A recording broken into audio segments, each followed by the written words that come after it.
What's going on, Whisper Nation? Sear here coming at you with Week 6's 2-minute drill. Here's how it works. We're going to look at every NFL team playing this week, and I'm going to give you my fantasy breakdown in 2 minutes or less. With that, let's get this one started. In 3, 2, 1. The New York Football Giants are going against the New England Patriots, who are doing an excellent job at eliminating your top playmakers. The Giants don't really have any playmakers this week. Julian Edelman and Josh Gordon a little bit banged up. Keep an eye on them before kickoff. Sony Michel should feast. Speaking of feasting halfbacks, Christian McCaffrey is having an MVP-like season. Kyle Allen, though, still is the quarterback, so fade on all those pass catchers.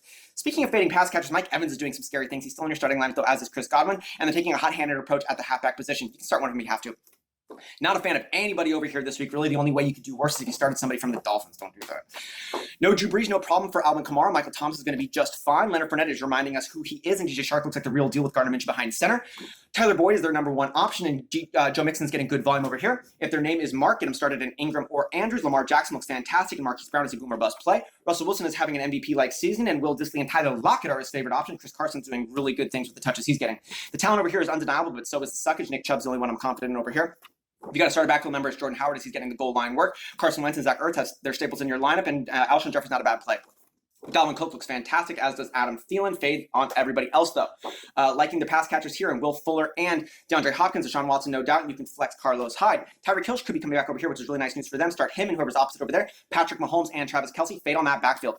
If you're asking who should I start over here, the answer is probably anybody you're thinking of, but fade a little bit as that line does suck. David Johnson's having a great year, so is Larry Fitzgerald, and Kyler Murray's off to a good fantasy start, like all those guys, but keep an eye on some of the injuries. Interesting backfield over here in Coleman and Breda, and George Kittle is George Kittle. Todd Gurley still doing his Todd Gurley thing. You're starting him even though he's a little bit reduced, and Cooper Kupp, Brandon Cooks, and Robert Woods, they should all be in your starting lineup. Derrick Henry is the only one we're fans of over here. Philip Lindsay, he's the lead guy over here, and Cortland Sutton's moving into the number one spot. If they're starting over here, they're starting for you. Le'Veon Bell's, that's it. Juju Smith-Schuster, if you absolutely have to. James Conner, though, is the only one we got confidence in over here. Melvin Gordon's going to become Melvin Gordon eventually. Austin Eckler. Until then, Keenan Allen's doing really nicely, and the talent in Mike Williams is undeniable. Kenny Golladay is looking really nice, as is Kerryon Johnson. Marvin Jones is flexible. And if their name is Aaron, stardom. That's it. Thank you for tuning in this week. Good luck with your matchups. Remember to subscribe, follow, whatever you're checking this out on. Good luck. Let me know how I did. See you next week.